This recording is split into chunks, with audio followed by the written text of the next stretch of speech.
Up today to tell you guys a little bit about my journey from an archaeology student to a science teacher, which sounds a little bit random, but I'll go into it in just a moment.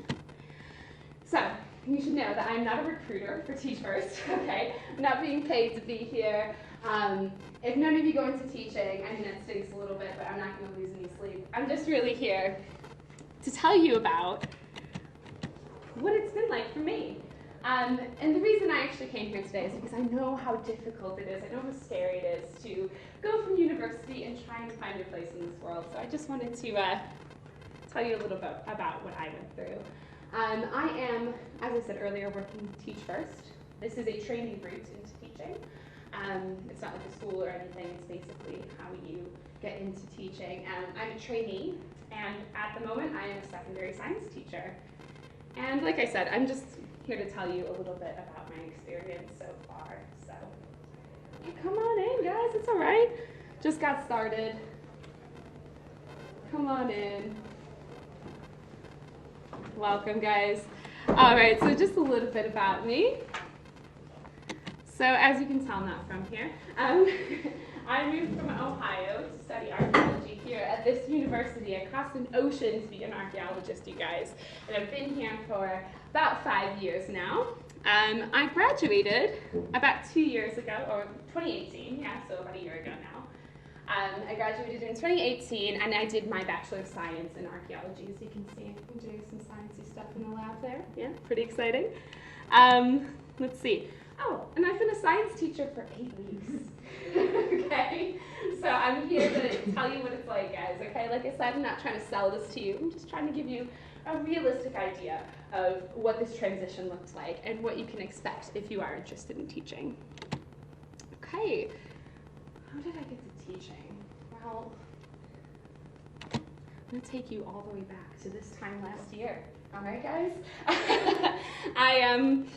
I graduated, I did my dissertation, I got a first, did really well, worked super hard.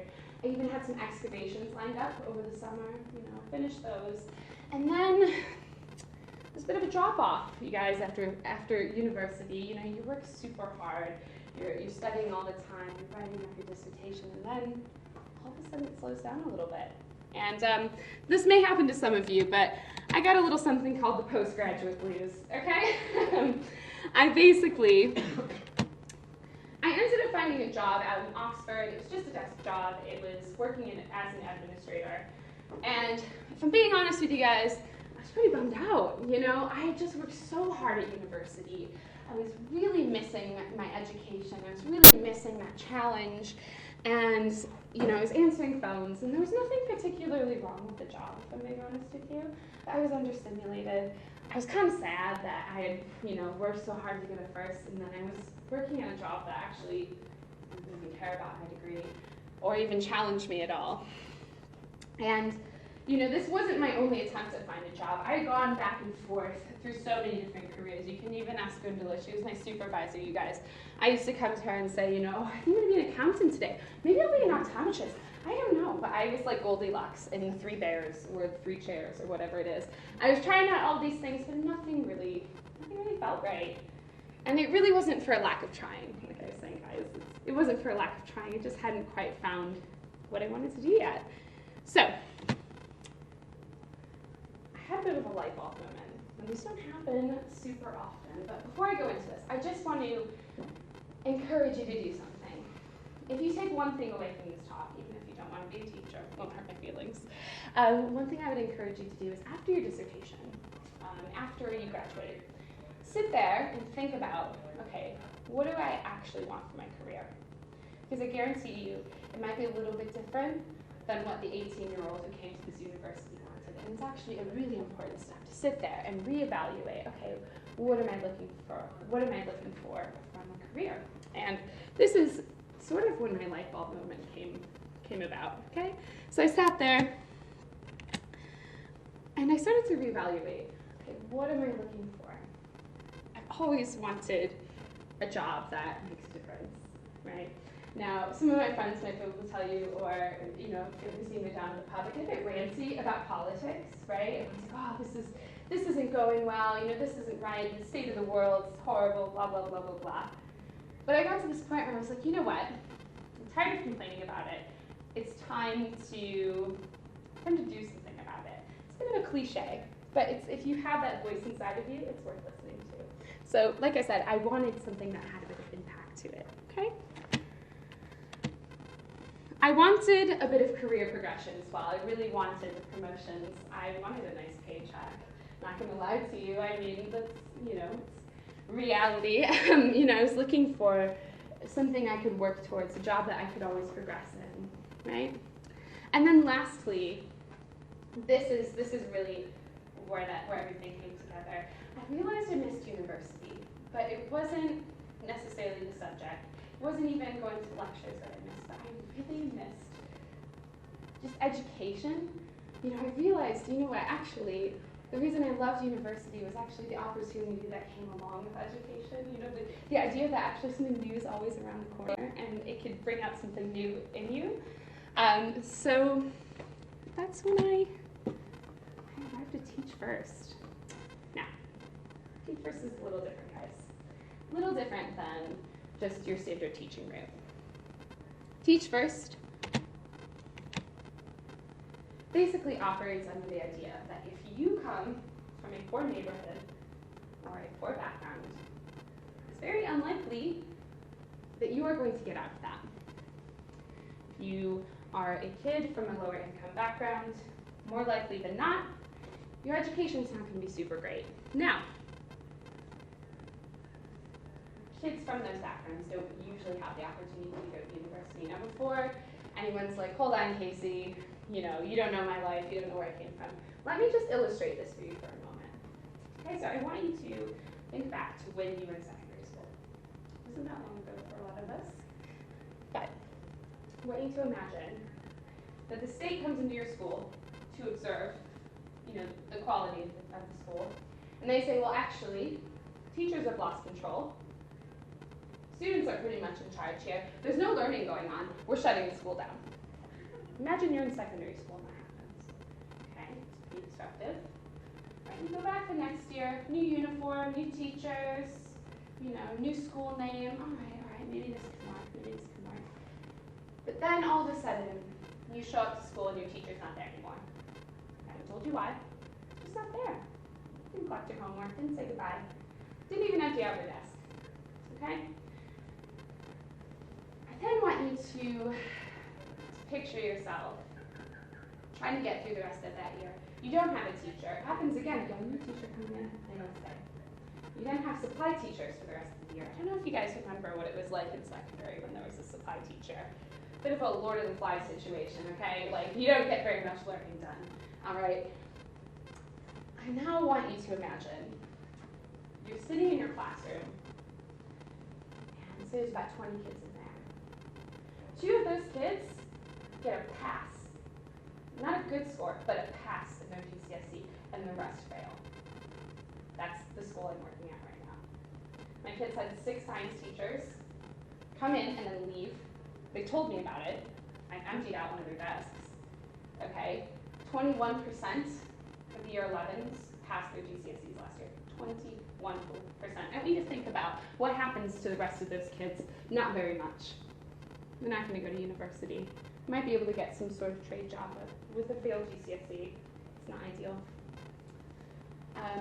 So that's really what I'm talking about. These are the situations, these are the barriers that these kids who already have it pretty tough have to face when they go to school every day, right? And some of you may be familiar with this, but basically it's a cycle of poverty. It's basically saying, you grow up in a poor neighborhood, you grow up in a poor family. Education is not going to be super great. You're really not going to have a great chance of ending up in a room like this. It's going to just keep going. So what Teach First tries to do is we try and stop that right about here. And this is how it's done.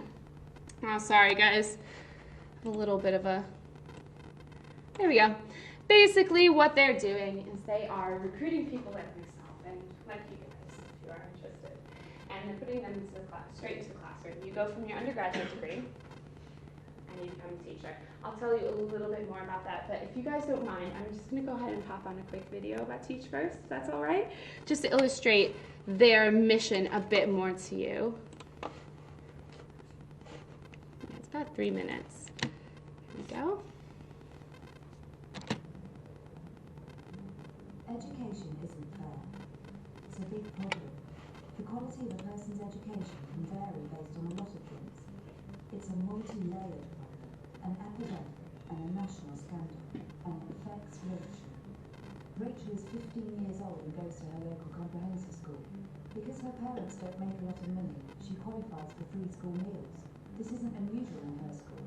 In fact, most of her schoolmates are on free meals too. When she was 12 years old, Rachel watched Jules on TV, and the minute she saw that guy going into that cage to take on that shark, she knew she wanted to be a marine biologist so she could do that too. Sadly, the odds of this ever actually coming true pretty slim. Why? Well, firstly, very few new teachers want to work in a school like hers. It can be a tough environment, and those who work there often leave before long. So Rachel's class will spend a lot of time being taught by supply teachers, and won't get the stability they need to learn properly. Because of this, they're less likely to get good GCSEs, so they're less likely to go to university. And if you want to be a marine biologist, you need to go to university. But Rachel's clever, one of the brightest students in her school, and if she works extra hard, she'll be fine, right? Well, not quite. Kids whose parents earn more still have a better chance of getting into university, even when they get the same results as her. This unfairness will follow Rachel throughout her life.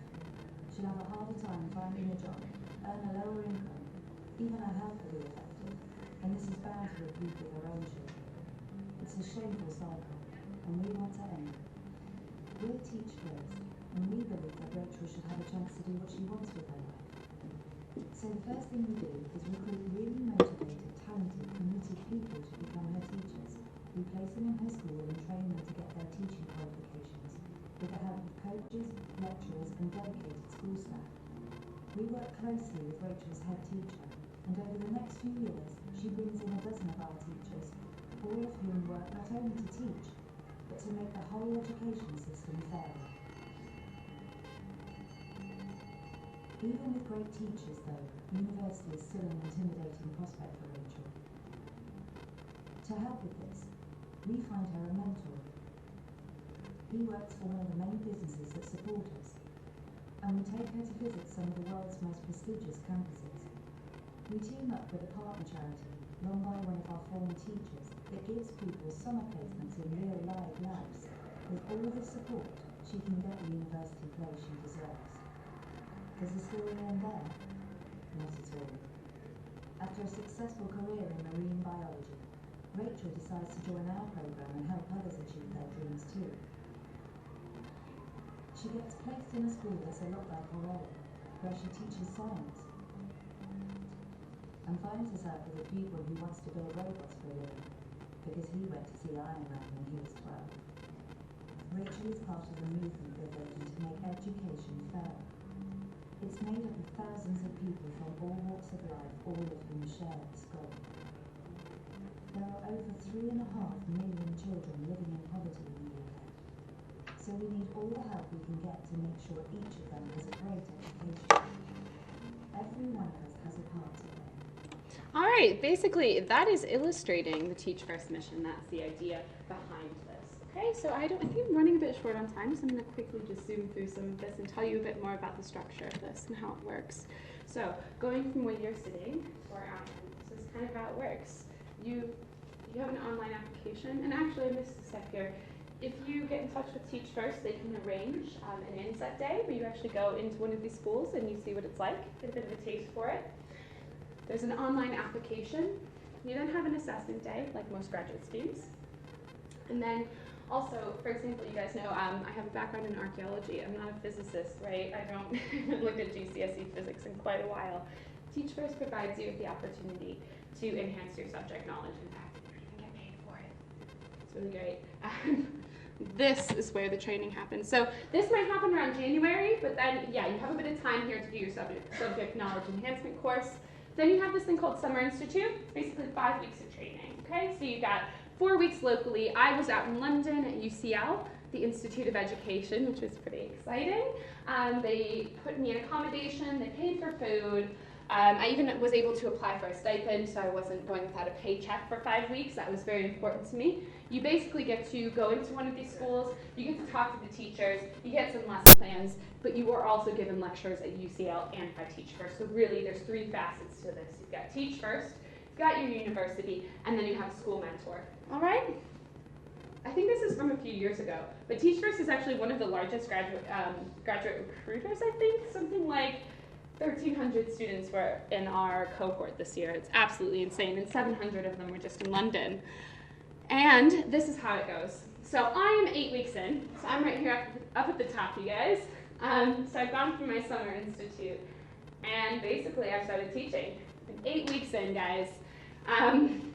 You start teaching from day 1. You do have a lighter timetable, so you're not teaching as much as a normal teacher would. You've got a few essays to do.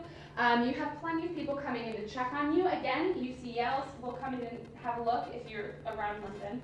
I think there's Bristol and other associated universities, depending on your region. You also have a mentor observing you, and you have some Teach First training days throughout. But by the end of the year, you are a newly qualified teacher. You have a second year. Similar situation, you've got a few essays, you've got some observations, training days, and a nice little pay rise. That's always nice and encouraging. But then by the end of it, you have your qualified teacher status. You can go anywhere you want, go work anywhere. Well, not in the world, but in the UK. You also are awarded with a postgraduate diploma in education.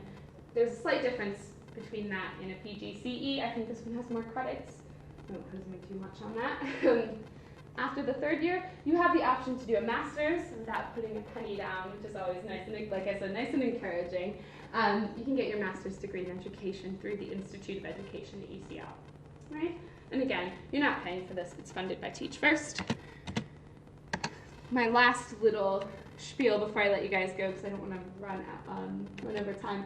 Here's the deal, though, guys. I didn't come here as a recruiter. I came here to tell you really how it is. Please do not become a teacher or join Teach First because you think you're going to get better holidays. Guys, I'm on holiday right now. I'm still working, all right? You're probably not going to be going home at 3:30 every day. There's still work to do. Don't do this because you don't know what else to do. Kids can tell if you're not motivated for the right reasons. And if you're somebody who isn't super great with feedback, maybe not the best profession. I have teachers constantly coming in, teachers who are more experienced than me, coming in, observing me and telling me how I can be a better teacher. And if you're not really equipped for that, maybe don't take this route. It's not always the easiest to hear, but it makes you better at the end of the day. So this is my last little bit, but this might be for you, just last minute, and then we'll wrap up. This is a challenge. I wanted that challenge, guys. I was a bit understimulated. I went into this knowing it was going to be tough for a little while. But if you want to make a difference, this is amazing. I'm 8 weeks in, guys, and I can already see kids are, they're forming a relationship. They're like, Miss, I'll do the work on so or Miss, you're all right, and they know that I got their back, And sometimes for these kids from these backgrounds, I might be the only adult that actually shows that they care. It's sad, but it is true. Right, you also need to be prepared to work in a tough school. This is not a private school, right? These kids have a different set of needs. Teach First will train you and tell you how to work with those children particularly, but if you want to be a teacher just in general, consider a PGCE. Really, this is what they're looking for. They're looking for a resilient person who can say, I've had a horrible day, but you know what, I'm going to go home, I'm going to rest, and I'm going to try again tomorrow. It's going to be fine. Yeah? But you have to know that there are going to be tough days. But they're also looking for somebody who's empathetic and compassionate. Again, these kids are from tough backgrounds. They can act out sometimes, but you have to be the adult and you have to say, you know what? All right, even though you may have been a bit egregious there, I understand you're 14 and that there's something going on there, and you have to be willing to help them and help them out with that, okay? So, sorry, I did run out of time a little bit, and I ran over a little bit, but if you have any questions, I'll be hanging around for a little while, so yeah, just come up and ask me, and yeah, thanks for listening, guys. So that's it.